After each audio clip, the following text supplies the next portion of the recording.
ओम नमः शिवाय, श्री शिवाय नमस्तुभ्याम, हर हर महादेव। कैसे हैं सब लोग? देखिए, आज का जो ये वीडियो है ना, आप सभी लोगों के लिए बहुत ही ज़्यादा खास और विशेष होने वाला है। मात्र आपको हथेली पर एक चावल का दाना रख के अपनी कामना कह देनी है, अपने हृदय की बात कह देनी है। मेरा बाबा आपकी कामना को पूरा ज़रूर करेगा। अगर आपका कोई कार्य है जो अटका हुआ है, चाहे नौकरी से संबंधित, जमीन जायदाद से संबंधित, कोई कोर्ट कचहरी का कार्य है, काफ़ी समय से पूरा नहीं हो रहा है, आपकी कोई मनोकामना है, कोई हृदय की बात, कोई है काफी समय से पूरी नहीं हो रही है, उपाय कर करके थक चुके हो, नौकरी नहीं लग रही है काफी मेहनत करने के बाद में भी, या फिर बीमारियों ने घर बनाया हुआ है ना, तो इस छोटे से उपाय को जरूर कीजिएगा। आप जिस कामना से करोगे पूरी जरूर होगी। पूज्य गुरु जी की कथा से सुन करके और समझ करके पूरे उपाय को बड़े ही विस्तार से बताऊंगा, परंतु उससे पहले आप सबसे एक छोटी सी प्रार्थना की, जो लोग पहली बार आए हैं चैनल को सब्सक्राइब जरूर कीजिएगा और वीडियो को लाइक करके देवादिदेव महादेव जी का कोई सा भी प्यारा नाम कमेंट बॉक्स में लिखना मत भूलिएगा। इस पूरे वीडियो के अंदर शिव महापुराण के अंदर बताए गए 3 महा उपायों के बारे में बात करेंगे, जो कि आपकी कार्य सिद्धि, मनोकामना पूर्ति, नौकरी और बीमारी के लिए होगा। ठीक है, तो ध्यान से सुनते जाना, समझते चले जाना। सबसे पहले बात करते हैं पहले वाले उपाय की। करना कब है, किस समय करना है, सब कुछ ध्यान से समझना है। ठीक है, देखिए, पहला उपाय, इसका क्या फायदा है, क्यों इसका बेनिफिट किया जाता है, तो ध्यान से सुनिएगा। अगर आपका कोई कार्य है जो काफ़ी समय से अटका हुआ है ना, पूरा हो ही नहीं रहा है, चाहे कोर्ट कचहरी का काम हो, चाहे आपके बिजनेस का कोई कार्य हो, या फिर आपके जमीन जायदाद से संबंधित कोई कार्य हो, तो उस कार्य की सिद्धि के लिए, साथ ही साथ अगर आपकी कोई विशेष मनोकामना है जिसे आप उपाय को कर करके थक चुके हो, मेरा बाबा नहीं सुन रहा है ना, तो इस वाले उपाय को कल के दिन ज़रूर कीजिएगा। ठीक है ना। इसके लिए आपको चाहिए क्या?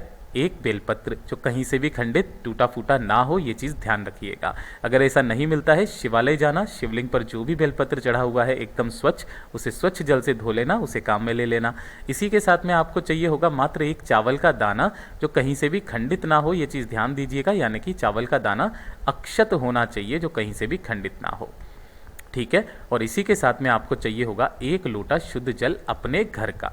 जिस कलश में से आप जल पीते हैं उसी कलश में से जल लेना है। कहा ऐसा जाता है कि जब आप अपने घर का शुद्ध जल देवादिदेव महादेव जी की शिवलिंग पर समर्पित करते हैं ना, तो आपके घर के जितने भी दोष होते हैं, वास्तु दोष या फिर पितृ दोष, काल सर्प दोष, वो सारे दोष इसी के साथ चले जाते हैं। आपके घर में सुख शांति समृद्धि आती है।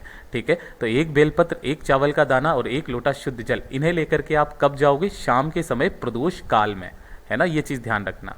प्रदोष काल का जो समय होता है, सूर्यास्त के आधे घंटे पहले, आधे घंटे बाद का समय होता है। उसी समय पर आपको जाना है, कहाँ पर? शिवलिंग के पास में।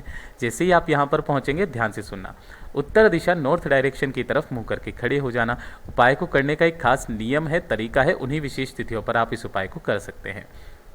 या तो आप कल कर लीजिए, शुक्रवार का दिन बहुत बढ़िया रहता है, या फिर आपकी कोई सी भी पंचमी आ रही है, जैसे मैं आपको बता दूं 1 जनवरी 2024 को है ना, सोमवार का दिन भी पड़ रहा है, पंचमी तिथि भी है, तो उस दिन तो आपको इस वाले उपाय को करने से चूकना ही नहीं है। ठीक है ना। आपको क्या करना है? उत्तर दिशा नॉर्थ डायरेक्शन की तरफ मुंह करके खड़े हो जाना है। सबसे पहले आपको करना क्या है?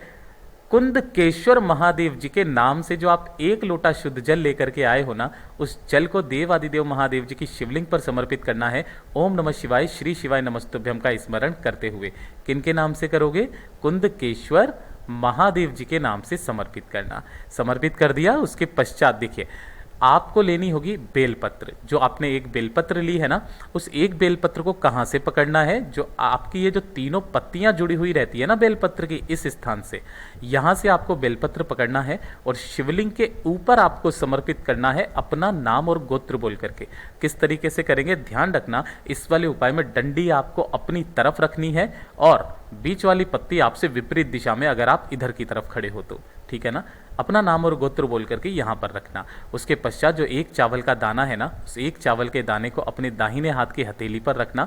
इस वाली हथेली में थोड़ा सा जल डालना और जल डाल करके आपको अपनी कामना कह करके इस चावल के दाने को इसी बेल पत्र के ऊपर आपको समर्पित कर देना है, अपनी कामना कह करके। मेरे बाबा की 2 मिनट वहाँ पर विनती करना, उनसे कामना करना कि आपकी ये जो कार्य सिद्धि है, मनोकामना है, जल्दी से जल्दी पूरा करे। नया साल आने तक आपकी जो भी कामना होगी पूरी जरूर होगी। पूज्य गुरु जी ने जैसा बताया वैसा ही आसान भाषा में आपको बताने का संपूर्ण प्रयास किया। बहुत अद्भुत उपाय है, जरूर कीजिएगा। बात कर लेते हैं दूसरे वाले उपाय की। देखिए, दूसरा वाला उपाय किन लोगों को करना है, ध्यान से सुनना, समझने की कोशिश करना कि अगर आपको काफ़ी कोशिश करने के बाद में भी, बहुत मेहनत करने के बाद में भी सफलता नहीं मिल रही है, काफ़ी समय से आप पढ़ाई कर रहे हो, नौकरी नहीं लग रही है, सबसे ज़्यादा नौकरी के लिए इस वाले उपाय को पूज्य गुरुजी ने बताया। या फिर अगर आप कोई बिजनेस स्टार्ट करना चाहते हो, है ना, उसके अंदर आपके धन संपदा नहीं बढ़ रही है, धन नहीं आ रहा है, तरक्की पर नहीं जा रहा है ना, तो अपनी नौकरी को लगाने के लिए, साथ ही साथ बिजनेस की कामना के लिए आपको इस वाले उपाय को करना है। करना कैसे है, ध्यान से सुनना। इस वाले उपाय को भी आपको किसी भी विशेष तिथि के दिन आप कर सकते हो। कल का शुक्रवार का दिन है, कल कर सकते हो। साथ ही साथ, क्योंकि शुक्रवार का दिन जो होता है माता लक्ष्मी जी का दिन होता है, ठीक है ना, और साथ ही साथ आप सोमवार के दिन भी इस उपाय को कर सकते हैं। 1 तारीख को पड़ रहा है सोमवार, पंचमी तिथि भी है, उस दिन भी आप इस उपाय को कर सकते हैं। 1 लोटा शुद्ध जल अपने घर का लेना, ठीक है, ये ले लिया। इसी के पश्चात आपको लेनी होगी थोड़ी सी हल्दी, लेकिन यहाँ पर आपको पिसी हुई हल्दी नहीं लेनी है। ये जो आपको नीचे हल्दी की गांठ नज़र आ रही है ना, इस तरीके से आपको हल्दी की मात्र 1 गांठ आपको चाहिए। और इसी के साथ माता लक्ष्मी जी को बहुत ज़्यादा अधिक पसंद है, वो है कमल गट्टा, है ना। तो ये आपको कमल गट्टा किसी भी पूजा पाठ की सामग्री की शॉप पर चले जाइएगा, वहाँ पर आपको बहुत इजीली, इतना महंगा भी नहीं मिलता है, आसानी से मिल जाएगा। मात्र 1 कमल का गट्टा आपको चाहिए। और साथ ही साथ आपको जो लाल फूल मिल जाए वो आप लाल फूल ले लेना। कोई ज़रूरी नहीं है आप इस तरीके से गुड़हल का फूल ही ले, जो भी लाल फूल, चाहे गुलाब का, कमल का, जो मिल जाए वो ले लेना, ठीक है। और जो आपने 1 लोटा शुद्ध जल लिया है ना, इसी के अंदर उस हल्दी की गांठ को, 1 कमल गट्टे को और 1 लाल फूल को इसी के अंदर डाल देना। डाल देने के पश्चात आपके आसपास जो भी मंदिर हो, भगवान श्री हरिनारायण विष्णु जी के स्वरूप का मंदिर, चाहे वो राधा कृष्णा का मंदिर हो, चाहे वो आपके लड्डू गोपाल जी का मंदिर हो, चाहे कोई सा भी विष्णु जी का मंदिर, राम सीता का मंदिर हो, है ना, जो भी नारायण भगवान के स्वरूप का मंदिर है ना, वहाँ पर चले जाना। वहाँ पर जाने के पश्चात जैसे मंदिर है ना, तो मंदिर की चौखट पर, है ना, इनके सामने मंदिर की चौखट पर आपको क्या कर देना है, उस कलश को यहाँ पर रख देना है, ठीक है ना। उस कलश को यहाँ पर रख देने के पश्चात आपको इनके मंदिर की करनी है 7 परिक्रमा।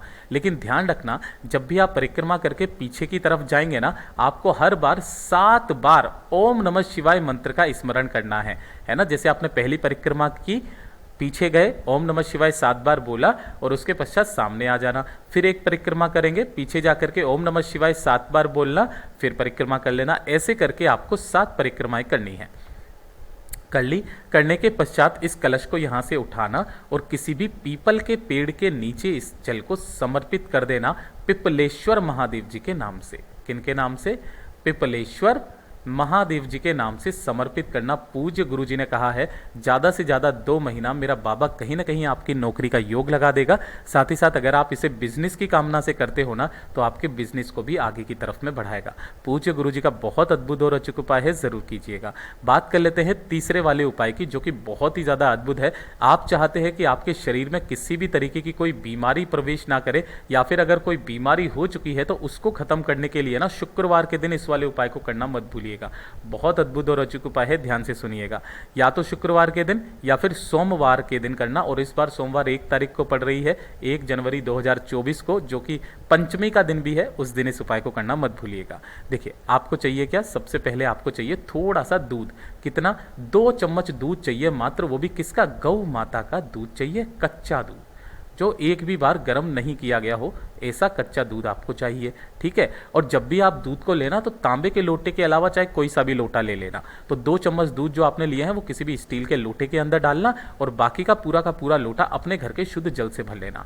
यानी कि इसके अंदर दूध हो गया, जल हो गया, ठीक है। और इस वाले लोटे को लेकर के आपको 3 जगह इस वाले जल को समर्पित करना है।